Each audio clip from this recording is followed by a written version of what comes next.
All right, so I came across this article about World of Warcraft, and I found it kind of interesting. Now, I started playing World of Warcraft maybe a month or so before Kata dropped, so I don't have the background and lore of Classic and Burning Crusade, and just a little bit of the last end of Wrath of the Lich King.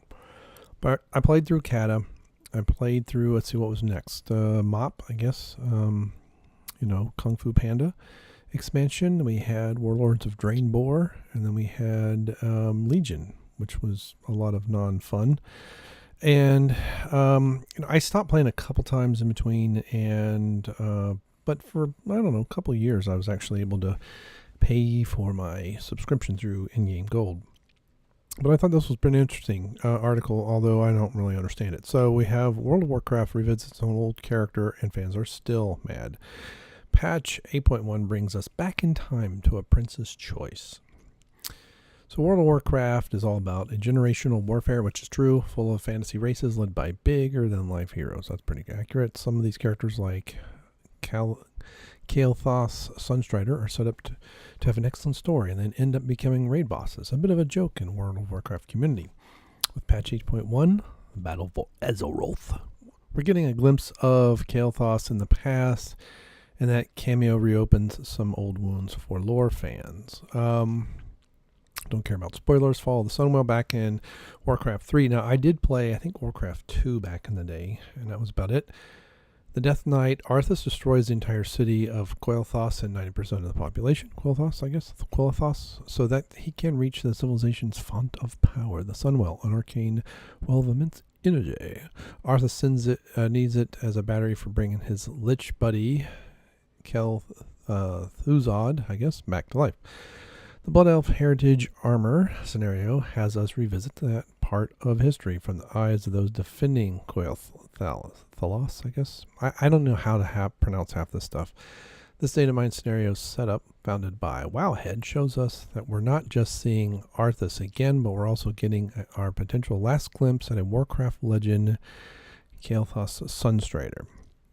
Players are asked to shine a lantern and start the memories of the fallen, which triggers an event where we hold the line against the Scourge, face Arthas, and see what happens to the Sunwell when the Crown Prince returns home. Now, this is interesting because I just ran on my main, but it was through Suramar from the side of the Horde, and you're dealing with the Blood Elves.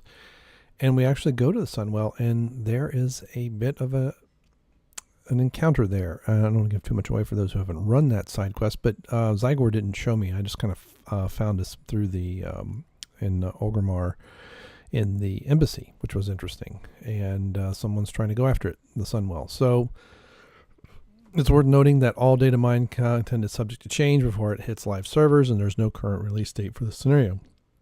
And it's also quite possible that it's an abandoned scenario. There's a lot of data mine stuff that happens. I've seen a lot of videos and things never come out. Kael'thas Sunstrider, the heir to the kingdom of Kael'thas, was out of the town at the time of the Scourge invasion back in Warcraft 3. That is the last kind thing Blizzard ever did to Kael. Since then, he's been bounced around from tragedy to tragedy. He renamed his people from the High Elves to the Blood Elves because so many of them have been massacred, and the level of extra would do. Wait a minute, and that level of extra would go on to define Kael'thas until both of his deaths in World of Warcraft. Really? Tried to work with the Alliance, but his commander was so supremely racist, he found that the legitimately better option were the serpentine, old god worshipping snake people known as the Naga. It would really help if I could read. I don't know. I'm out of breath for some reason. I don't know why. I think my allergies are starting to really kick in high gear today.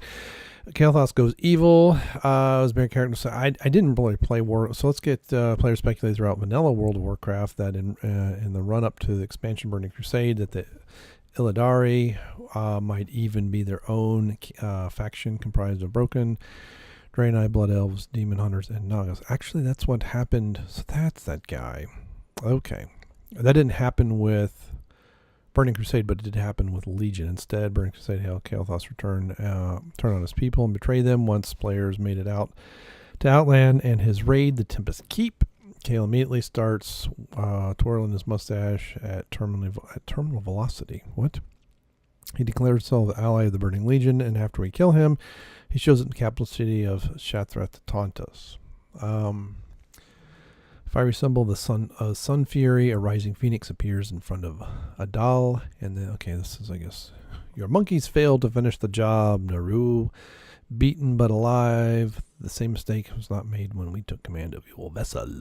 For what? Okay, so where are the people angry? This is a long article, I guess. A faint fell crystal. So that's how the coolest characters in Warcraft 3 ends, in a dungeon, having betrayed literally everyone else. Yeah, see, and then he shows back up, and then he betrays him again in Legion.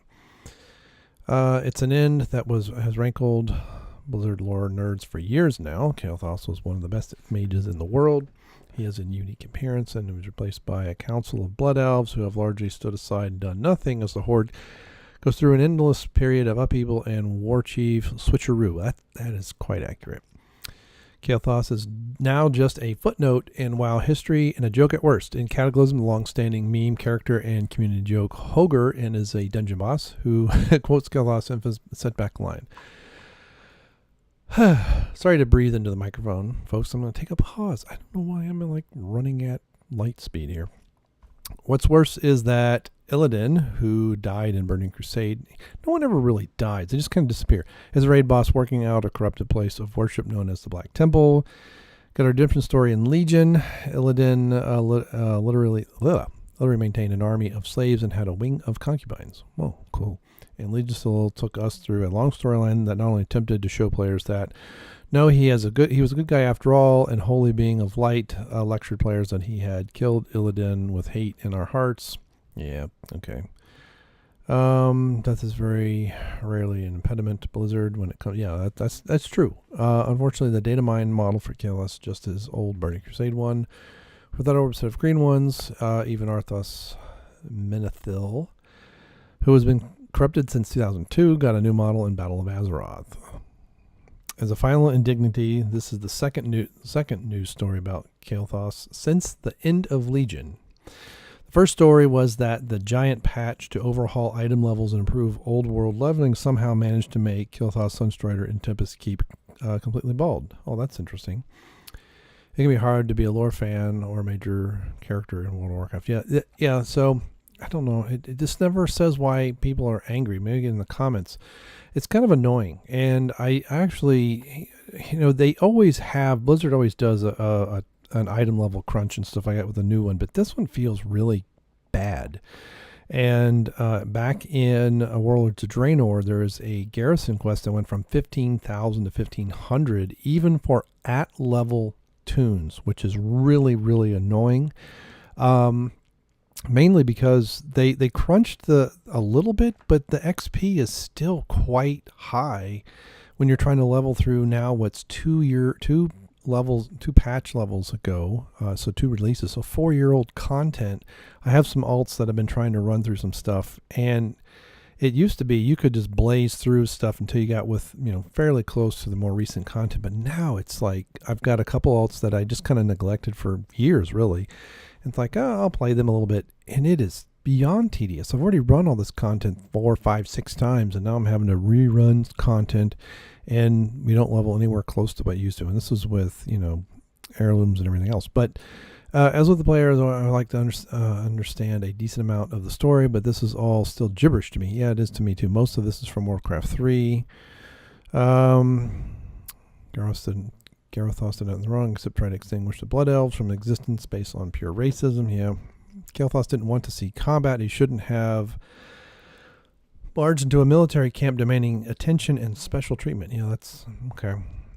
He turned on them because they started to use the Fel. High Elves weren't the most loyal of members of the Alliance. Yeah, that seems to be. The comments are far more entertaining. This article is pretty bland, I guess. Holy cow, I had no idea that WoW lore ran that deep. Yeah, it does. It really. And there's books and all kinds of other things that I've never read. The Frozen Thorn. The day that they give Kel and Illidan-esque redemption is the day I start playing WoW again and not a day sooner. It's still insulting that they can redeem Illidan and feel no shame what they did to Kael'thas. Kael, I guess. But I guess this is the same Blizz that's trying to set up Sylvanas as a future raid boss, as I expect nothing. WoW lore is such a mess. Sylvanas, yeah. You thought Sylvanas has a shred of decency in her. That's a naive WoW player. Yeah, and she does that in the new expansion. She just like obliterates her own troops, and it's amazing. The Wrath of the Lich King, so sooner or later it'll, maybe. Yeah, it seems a bit. One of the things I noticed with the new expansion of World of Warcraft, it really feels like Blizz is just trying to reboot the whole thing. They're stuck in their own.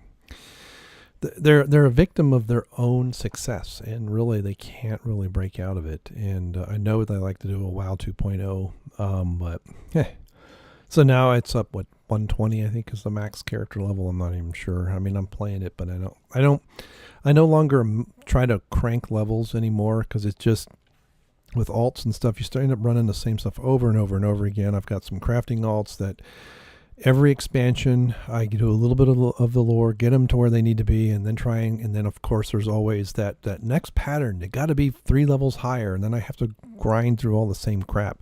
But anyway, this is really talking about WoW. This is really about the lore of WoW. They never, unless I missed it, they never really explain why people are still angry. I guess they're angry that Kael'thas has not been redeemed, but you never know what's going to happen. And who knows, they may have put some of that stuff in there to data mine just to throw curveballs, but we'll see.